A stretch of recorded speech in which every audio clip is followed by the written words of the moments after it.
नमस्कार। क्या 2014 में जो जेटली जी ने वायदा किया था वो 2019 में जाकर पूरा होने वाला है? ये सवाल हम कर रहे हैं इसलिए क्योंकि आप जानते हैं बजट आने वाला है, कुछ ही दिनों में बजट आने वाला है और ये चुनावी बजट होने की बात चल रही है क्योंकि ये चुनाव होने वाले कुछ ही महीनों में और इसलिए बजट 1 फरवरी को जो होता है उसमें आचार संहिता लगने से पहले ही बजट आ जाएगा। इसलिए कुछ ऐसे बड़े बड़े अनाउंसमेंट होने की बात चल रही है जैसे कि यूनिवर्सल बेसिक इनकम, जिसमें गरीबों को भत्ता मिलेगा, मासिक भत्ता मिलेगा। कहा जा रहा है कि जो कॉरपोरेट है उनको और भी छूट मिल सकती है। बहुत कुछ हो सकता है इस बजट में, लेकिन जिस बात की हम लोग चर्चा करते हैं उसके बारे में एक बार बात कर ले तो ये मोदी सरकार का आखिरी बजट होगा। आखिरी मतलब इस आप कह सकते हैं इस मोदी सरकार का जो 2014 में चुन के आए थे। अगर मोदी एक और बार मोदी सरकार चुनकर आए तो फिर एक और इनिंग्स होगा। तो आप इसको मोदी 1 कह सकते हैं, जैसे हम यूपीए 1 यूपीए 2 कहते हैं। तो मोदी 1 का ये आखिरी बजट होगा। तो सवाल हम लोगों के लिए जो है, जो लोग इनकम टैक्स देते हैं या इनकम टैक्स रिटर्न फाइल करते हैं, उनके लिए सवाल यह है क्या आयकर छूट को लिमिट को बढ़ाकर 5 लाख रुपए किया जाएगा या नहीं। यानी कि जिनकी आय 5 लाख रुपए तक है, टैक्सेबल इनकम जिनका 5 लाख रुपए तक है, क्या उनके लिए टैक्स माफ कर दिया जाएगा, यानी कि उनको टैक्स नहीं देना पड़ेगा। 5 लाख रुपए महीना नहीं, 5 लाख रुपए सालाना, यानी कि लगभग 42,000 रुपए आप सोच लीजिए। अगर आपका मासिक टैक्सेबल इनकम है तो क्या आपको छूट मिलने वाली है या नहीं, ये सवाल बहुत लोग करें। बहुत लोग पेपर में भी आपने पढ़ा होगा, मीडिया में बात चल रही है कि छूट मिलने वाला है। हमने क्यों कहा कि ये वादा 2014 का है? क्योंकि अप्रैल 2014 में एक रैली में, इलेक्शन रैली में अरुण जेटली जी ने कहा था कि आयकर सीमा जो है, income tax limit, income tax की जो छूट है उसको 2 लाख से बढ़ाकर, उस वक्त 2 लाख था, साथ में कुछ अलग अलग वो भी मिलते थे, लेकिन 2 लाख होता था, 2 लाख से बढ़कर उसको 5 लाख कर देना चाहिए। ये 2014 में उन्हें कहा था कि ये होना चाहिए, ये मस्ट बी इंक्रीज्ड, मस्ट शब्द का यूज किया था। आप कह सकते हैं ये एक चुनावी डिमांड था, वादा नहीं। लेकिन उसके बाद जो वित्त मंत्री बनकर आए, उनके हाथ में जब सत्ता थी तो क्या उन्होंने तुरंत 5 लाख किया? आप जानते हैं नहीं किया। तो जब जुलाई 2014 में पहली बजट आई, यानी कि मोदी सरकार का पहला बजट था वो, जिसको एक तरीके से हम इंटरिम बजट कह सकते हैं क्योंकि वो कुछ महीनों के लिए था, उसमें क्या किया अरुण जेटली जी ने? आयकर सीमा जो है, जुलाई 2014 का जो नया बजट आया था वो बढ़ा। आयकर सीमा 2 लाख था, उसको बढ़ाकर उन्होंने 2.5 लाख रुपए कर दिए, 50,000 रुपए एक बार में बढ़ा दिया।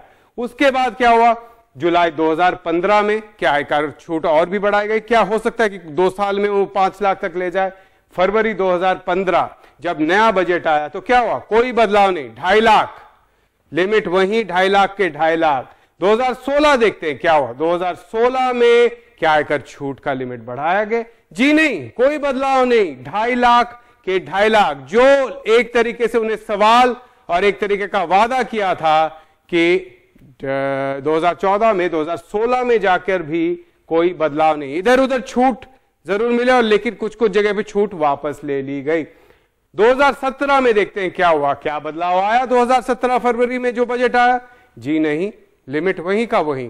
हां, जो लोग 2.5 से 5 लाख का इनका इनकम था उनके लिए टैक्स रेट घटाया गया। जो 10% देते थे 25 से 2.5 से 5 लाख, इधर रोकते हैं, 2.5 से 5 लाख मतलब जो 5 लाख जिनका इनकम था वो 25,000 रुपए देते थे, अब उनका 12,500 का फायदा हुआ। लेकिन जो 2.5 लाख से नीचे थे उनका कोई फायदा नहीं, इनकम टैक्स लिमिट का स्लैब वहीं पे रह गया। फरवरी 2017, याद कीजिए 2014 में डिमांड किया था अरुण जेटली जी ने, और अगर कोई ये डिमांड करता है तो जब वो सत्ता में आता है तो लगता है आप मानना जरूर वो होगा, वाजिब होगा कि वो उसको इंप्लीमेंट करेंगे। लेकिन 2017 में भी उन्होंने ये इंप्लीमेंट नहीं किया। 2018 पिछले साल की जो बजट थी, लोग कह रहे थे इस बार आयकर छूट में बदलाव होने ही वाला है क्योंकि 1 साल बाकी रह गया। जी नहीं, कोई छूट नहीं हो। हां, एक चीज अरुण जेटली जी ने वापस इंट्रोड्यूस किया, वो है स्टैंडर्ड डिडक्शन। इधर रुकते, स्टैंडर्ड डिडक्शन पहले 20,000 का होता था कि आपका टोटल आय है उसमें से सीधा पहले 20,000 रुपए काट दिया जाता था कि ये आपका खर्चा है, उस पर टैक्स नहीं। उसको 40,000 किया गया और वो वापस लाया गया, यानी कि 2.5 लाख के ऊपर 40,000 का फायदा आपको होगा टैक्सेबल। आप कह सकते चलिए ये तो ऐड हुआ, लेकिन कुछ जो पहले आपको छूट मिलते थे वो वापस ले लिए गए, जैसे कि मेडिकल की जो छूट थी उसको हटा दिया गया, उसको स्टैंडर्ड डिडक्शन में मिक्स कर दिया गया। यातायात भत्ता, जो कन्वेंस, आप काम तक जाते, काम से वापस आते हैं, उस पर जितना आपका खर्चा था एक लिमिट तक उसको नॉन टैक्सेबल होता था, वो यातायात भत्ता निकाल दिया गया है। यानी कि स्टैंडर्ड डिडक्शन वापस आया, लेकिन मेडिकल और यातायात भत्ता जो छूट था टैक्स, वो हटा दिया गया। तो कुल फायदा, कोई लोग कहते हैं 10,000 के आसपास, कोई लोग कहते हैं 12-13,000 के आसपास, तो 10 से 12,000 के आसपास का फायदा हुआ। याद रखिए फायदा 2.5 लाख का होने वाला था, 2014 में कहा 3 लाख, 2014 में 2 लाख का लिमिट होता था और कहा गया कि 5 लाख, लेकिन 2018 में जाकर आप देखिए 2.5 लाख के 2.5 लाख वहीं पर रह गए। तो 2014 के जुलाई में अगर 2.5 लाख किया गया है तो क्या 2018 का 2.5 लाख सेम है? जी नहीं, सेम नहीं है। इधर रुकते हैं। सवाल हमारा यह है कि अगर 2.5 लाख रुपए आपके पास 2014 में आपकी आय थी और वही 2018 में 2.5 लाख आपकी आय है, तो क्या दोनों सेम है? हमारा जवाब है जी नहीं। इसको समझने के लिए आपको थोड़ा सा समझना पड़ेगा कि आपके हाथ में जो रुपया आता है, महंगाई का असर उस पर क्या होता है। महंगाई क्या करती है? आपका जो नॉमिनल यानी कि रुपए में जो पैसा आता है, असल इनकम को घटाती है। महंगाई असल आय को घटाती है। इसको समझने के लिए थोड़ा सा हमें वक्त दीजिए, हम आपको थोड़ा सा समझाते हैं इसको। जैसे कि आप सोच लीजिए कि 2014 में आप एक थाली खरीदते थे, है ना, वही था, उसमें दाल, थोड़े चने सब्जी, पापड़, 2 रोटी और थोड़ा सा सलाद, आप 100 रुपए देते थे 2014 में।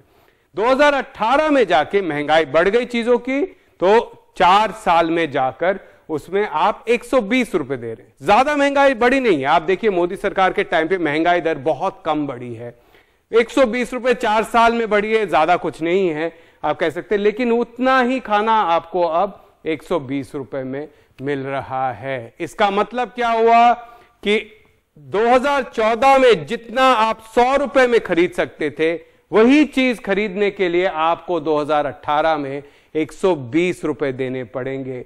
अगर हम इसको आय के तौर पर देखें, अगर हम इसी को कन्वर्ट करें कि आय, अगर आपकी 2014 से 2018 का असली इन्फ्लेशन रेट हम लेते हैं, इधर रुकिए, असल इन्फ्लेशन रेट, जो कंज्यूमर प्राइस, जो उपभोक्ता इन्फ्लेशन रेट जो हम लोग देते हैं, वो लगभग 20% बढ़ा है, 19.6% बढ़ा है इन्फ्लेशन। मैंने ये जुलाई से कैलकुलेट किया है एंड 2018 तक, क्योंकि उसी वक्त आप कह सकते हैं कि नया बजट आया था।